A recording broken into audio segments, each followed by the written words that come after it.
Desglose de los hechos junto a entrevistados de alto perfil para comprender la realidad de nuestro país. Venezuela podría volver a una crisis como la de 2017. Advierten que los precios subieron 33% por inestabilidad cambiaria. Bueno, la inestabilidad que hemos vivido en las últimas semanas. Ese es nuestro tema de cierre el día de hoy. Óscar Mesa, director del Centro de Documentación y Análisis Social de la Federación Venezolana de Maestros, dijo que el incremento de los precios de los productos está alrededor de 33% tras la subida en semanas pasadas del valor de la divisa en el mercado cambiario. Explicó que el aumento ha generado angustia a los ciudadanos luego de la escasez que vive el país y que es entendible que exista miedo a que se repita, sin duda, ¿no? Un escenario que ya nos tocó vivir una vez y que está allí latente. Eso es como el apagón, ¿no? Cada vez que hay una falla eléctrica uno automáticamente piensa en el apagón nacional que vivimos los venezolanos. Y la gran pregunta es, ¿podríamos regresar a un escenario tan complicado como por ejemplo 2017, 2018, años en los que además repuntó esa migración venezolana, evidentemente de muchos de nuestros coterráneos trancados, con el juego trancado, por así decirlo, sin alternativas? Esta conversación la vamos a sostener a esta hora con Aarón Olmos. Él es economista, uno de los analistas que siempre está a disposición de nuestro equipo de producción para conversar sobre este y otros temas. Aarón, ¿cómo estás? Te saluda Ricardo Grafe, bienvenido a Circuito de Éxitos Valencia, ¿cómo andas? Buenos días, Ricardo, ¿cómo estás? Gracias por la invitación.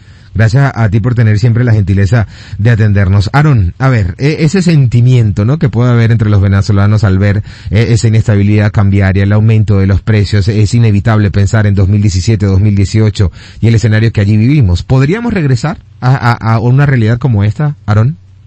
Mire, es posible, ¿no? ¿Y por qué es posible? Porque en principio, cuando llegamos a ella, nosotros no pensábamos que se pudiese llegar a una situación como esta, ¿no? En este caso, recordemos que 2017, 2018 fueron años donde efectivamente sí teníamos pues hiperinflación, donde el tipo de cambio pues fluctuaba a gran velocidad todos los días.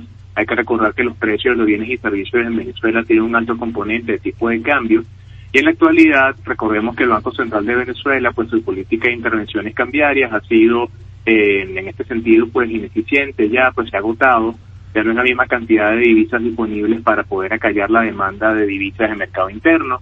Entonces, bueno, hemos comenzado a ver una situación de repunte de precios, de remarcaje, de ajuste, más no necesariamente de ausencia de productos, ¿no? Recordemos que si bien Venezuela está abierta a la importación, más del 90%, hay ciertos niveles de producción nacional. Entonces, entre la combinación de lo que se importa más lo poco que se produce, bueno, pues hay elementos para de alguna manera todavía abastecer el mercado. Sin embargo, hemos visto de manera puntual en algunos estados desabastecimiento, por un lado de combustible, por otro lado algunos productos.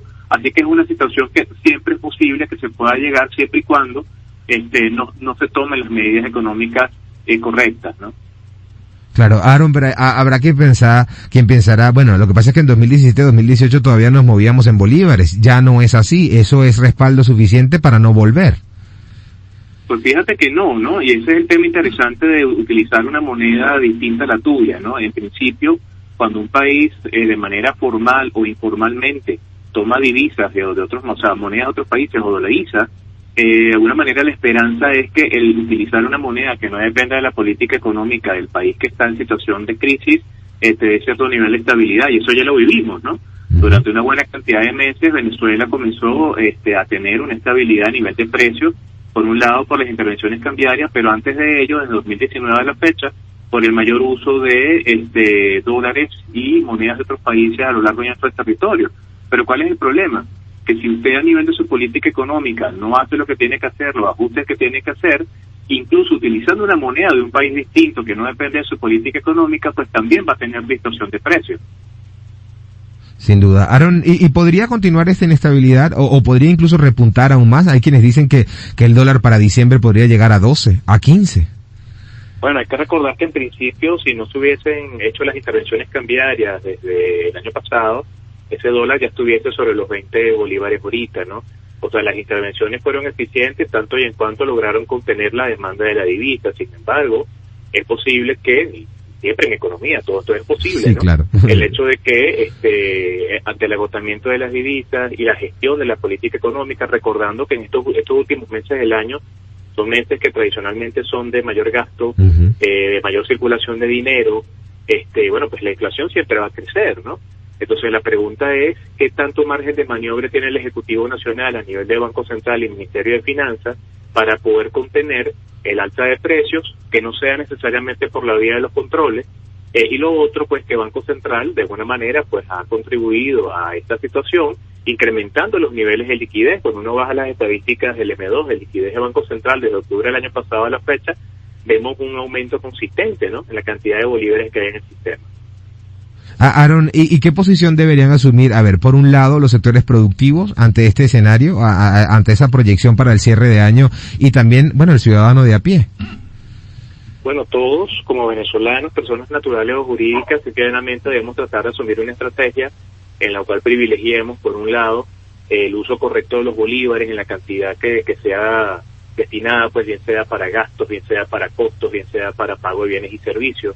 En el caso de las divisas, pues un uso eficiente de las divisas, es decir, si usted es una persona natural que recibe como parte de su salario unas divisas, bueno, pues las recibe y las gestiona de manera eficiente. Esto quiere decir que las use solamente para aquellas cosas de las cuales son necesarias, ¿no?